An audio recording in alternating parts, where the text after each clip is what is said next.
안녕하십니까. 함께 읽는 성경 말씀 시작하겠습니다. 오늘 아침 읽을 말씀은 사도행전 5장입니다. 제목은 사람보다 하나님께 순종. 사람보다 하나님께 순종함이 성령 충만의 결과였습니다. 사도들이 성령 충만한 결과로 담대히 예수님을 증거하다 보니 공회 앞에 서서 재판을 받게 되었습니다. 감옥에 갇혔다가 재판을 받는 게 순서라서 감옥에 갇혔는데 주의 사자가 와서 밤에 옥문을 열어서 사도들을 끌어내고 이르기를 생명의 말씀을 백성에게 전하라 하였습니다. 그리하여 백성들에게 담대히 증거하다가 다시 붙잡혀서 공회 앞에 서게 되었습니다. 사도들은 공회에서 받은 신문에 대한 답변으로 사람보다 하나님께 순종하는 것이 마땅하다고 하였습니다. 사도행전 5장 1절부터 42절까지 낭독하겠습니다. 사도행전 5장 1절부터 42절까지 낭독하겠습니다. 아나니아라는 사람이 그의 아내 삽비라와 더불어 소유를 팔아 그 값에서 얼마를 감추매 그 아내도 알더라. 얼마만 가져다가 사도들의 발 앞에 두니 베드로가 이르되 아나니아야 어찌하여 사탄이 내 마음에 가득하여 내가 성령을 속이고 땅값 얼마를 감추었느냐.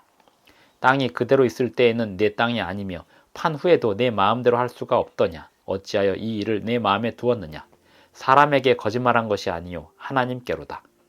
아나니아가 이 말을 듣고 엎드러져 혼이 떠나니 이 일을 듣는 사람이 다 크게 두려워하더라. 젊은 사람들이 일어나 시신을 싸서 메고 나가 장사하니라. 3시간쯤 지나 그의 아내가 그 일어난 일을 알지 못하고 들어오니 베드로가 이르되 그 땅 판 값이 이것뿐이냐 내게 말하라 하니 이르되 예 이것뿐이라 하더라. 베드로가 이르되 너희가 어찌 함께 꾀하여 주의 영을 시험하려 하느냐. 보라 내 남편을 장사하고 오는 사람들의 발이 문 앞에 이르렀으니 또 너를 메어 내가리라 하니 곧 그가 베드로의 발 앞에 엎드러져 혼이 떠나는지라 젊은 사람들이 들어와 죽은 것을 보고 메어다가 그의 남편 곁에 장사하니 온 교회와 이 일을 듣는 사람들이 다 크게 두려워하니라. 사도들의 손을 통하여 민간의 표적과 기사가 많이 일어나매 믿는 사람이 다 마음을 같이하여 솔로몬 행각에 모이고 그 나머지는 감히 그들과 상종하는 사람이 없으나 백성에 칭송하더라. 믿고 주께로 나아오는 자가 더 많으니 남녀의 큰 무리더라. 심지어 병든 사람을 메고 거리에 나가 침대와 요 위에 누이고 베드로가 지날 때 혹 그의 그림자라도 누구에게 덮일까 바라고 예루살렘 부근의 수많은 사람들도 모여 병든 사람과 더러운 귀신에게 괴로움 받는 사람을 데리고 와서 다 나음을 얻으니라.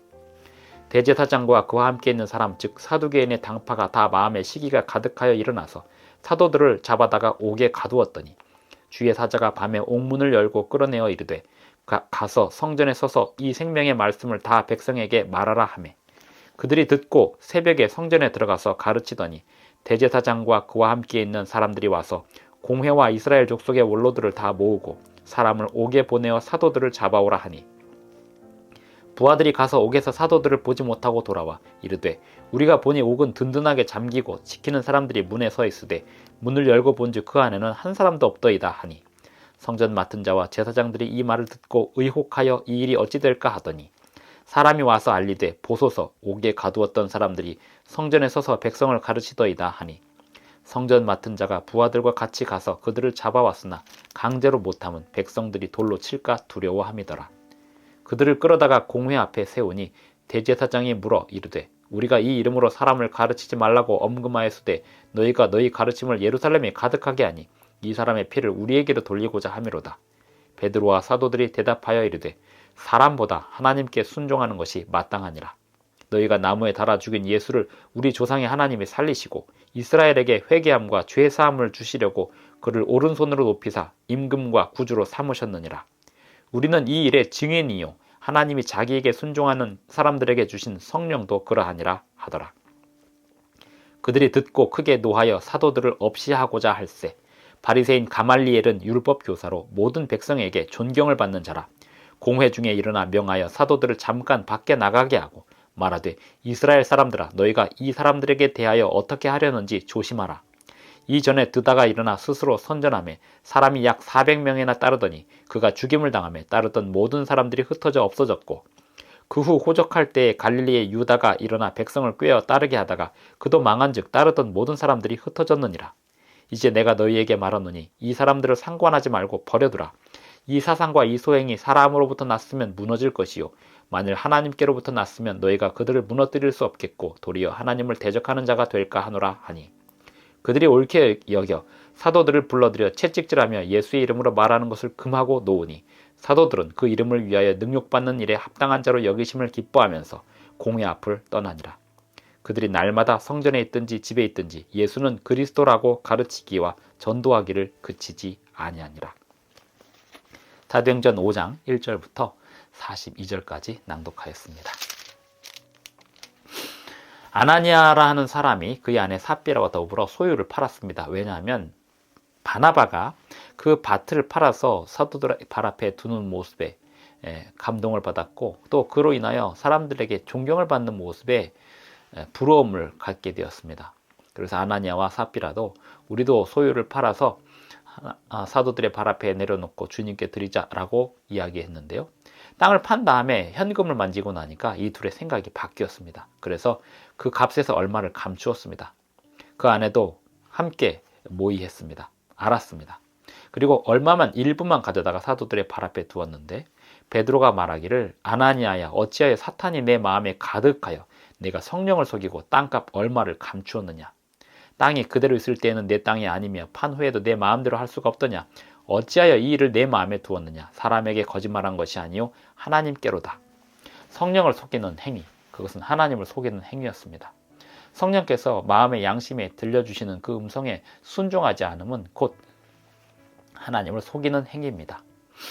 성령께서 이 사도들의 시대, 사도들이 이렇게 활동하던 시절에 성령께서 강력하게 역사하고 있었기 때문에 이 초기 교회에 성령의 역사를 방해하는 그런 일들이 있어서는 안 되었습니다. 그래서 아나니아와 삽비라는 성령의 역사를 눈으로 보는 상황 가운데서 하나님을 속이려고 하다가 죽임을 당하게 되었습니다. 7절 3시간쯤 지나 그의 아내가 일어난 일을 알지 못하고 들어오는데 베드로가 질문합니다. 땅판 값이 이것뿐이냐 내게 말하라 하니 이르되 예 이것뿐이라 하더라. 베드로가 이르되 너희가 어찌 함께 꾀하여 주의 영을 시험하려 하느냐. 보라 내 남편을 장사하고 오는 사람들의 발이 문 앞에 이르렀으니 또 너를 메어 내가리라 하니 곧 그가 베드로의 발 앞에 엎드러져 떠나는지라. 아나니아와 삽비라는 하나님께 서원한 헌금을 온전히 드리지 않음으로써 심판을 받았습니다. 오늘날 하나님께 서원한 헌금을 온전히 드리지 않는 사람들은 왜 심판을 받지 않는 것일까요? 아나니아와 삽비라가 살았던 그 시절에 성령께서 강력하게 역사하고 있었기 때문에 하나님의 임재가 하나님께서 성령으로 임하시는 모습이 그들의 공동체 안에 강력하게 역사하고 있었기 때문에 아나니아와 삽비라는 하나님의 존재를, 하나님의 역사를 부인할 수 없었습니다. 그런 가운데서도 하나님을 속이려고 시도한 것은 강력한 벌을 받아야 할 상황이 되었던 것입니다. 그와 동시에 오늘날 우리가 하나님을 속이고도 아직까지도 살 수 있는 이유는 하나님의 자비하심의 결과입니다. 우리는 하나님을 속이거나 성령을 속이는 일을 하지 말아야 합니다. 성령께서 우리에게 주시는 그 모든 말씀에 순종하는 것이 하나님을 속이지 않는 길입니다.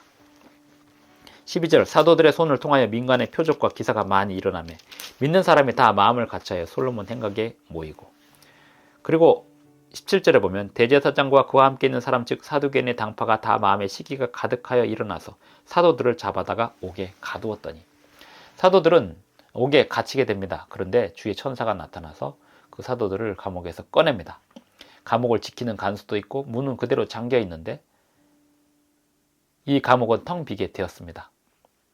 그리하여 사도들이 나가서 예수님을 증거하는 사이에 사도들을 감옥에 가두었던 사람이 사도들을 끌어내오라고 했는데 가보았더니 문도 잠겨있고 지키는 사람도 있는데 그 안에 이 사도들이 붙잡혀 있던 사도들이 사라져 버렸습니다. 그리고 나중에 알고 봤더니 밖에서 또 예수님을 증거하고 있었습니다. 그래서 공회 앞에 그들을 붙들고 왔는데 너희가 왜 이 이름으로 예수님의 이름을 증거하면서 사람들을 가르치느냐라고 질문합니다. 29절 베드로와 사도들이 대답하여 이르되 사람보다 하나님께 순종하는 것이 마땅하니라 라고 이야기합니다. 그러면서 너희가 나무에 달아 죽인 이 예수를 하나님께서 부활시키셨다. 그리고 하나님께서 오늘 우리에게 회개와 죄사함을 선물로 주신다. 이렇게 말씀하고 있습니다. 또한 성령을 함께 주신다 라고 말씀하고 있습니다. 이런 가운데서 성령을 부인하는 행위는 죄사함을 부인하는 행위이고, 예수님에 대한 증거를 못하게 하는 것은 성령을 거절하는 죄를 범하는 것이었습니다. 사도들은 성령을 거스르는 죄를 범하지 말라고 단호히 담대하게 증거할 수 있었습니다. 이것은 성령 충만의 결과입니다. 성령 충만의 결과는 주님을 담대히 증거할 수 있을 뿐만 아니라 성령께서 인도하시는 그대로 순종할 수 있는 힘이 있게 됩니다. 오늘 우리는 이 성령 충만의 사역을, 성령 충만의 결과를 볼 수 있도록 기도해야 하겠습니다. 그 다음에 나오는 33절부터 나오는 이야기 속에 사도들은 굉장히 가혹한 판결을 받을 뻔하였지만 가말리엘이라고 하는 이 율법 교사가 나타나서 이들에 대하여 섣부른 판단을 하지 말자고 제안을 합니다. 하나님은 하나님의 백성들을 통해서만 일하시는 것이 아닙니다. 하나님은 하나님의 편이 아닌 사람들을 통해서도 일을 하십니다. 하나님은 모든 만물을 통해서, 모든 사람들을 통하여, 때로는 악인들을 통해서도 하나님의 일을 해 가십니다. 사도들은 그렇게 하여 풀려나게 되었습니다. 40절, 그들이 옳게 여겨 사도들을 불러들여 채찍질하며 예수의 이름으로 말하는 것을 금하고 놓으니 사도들은 그 이름을 위하여 능욕받는 일이 합당한 자로 여기심을 기뻐하면서 공회 앞을 떠나니라. 그들이 날마다 성전에 있든지 집에 있든지 예수는 그리스도라고 가르치기와 전도하기를 그치지 아니하니라. 오늘 우리에게도 성령 충만의 결과가 있기를 바랍니다. 기도하시겠습니다. 하늘에 계신 우리 아버지, 우리에게 성령 충만을 주시옵소서. 성령의 강력한 역사하심이 우리를 인도하여 주셔서 우리가 그 말씀에, 그 가르치심에, 인도하심에 온전히 순종하는 백성으로 마지막 시대를 살아가게 하여 주시옵소서. 예수님의 이름으로 기도합니다. 아멘. 감사합니다. 오늘도 행복한 하루 되시기 바랍니다.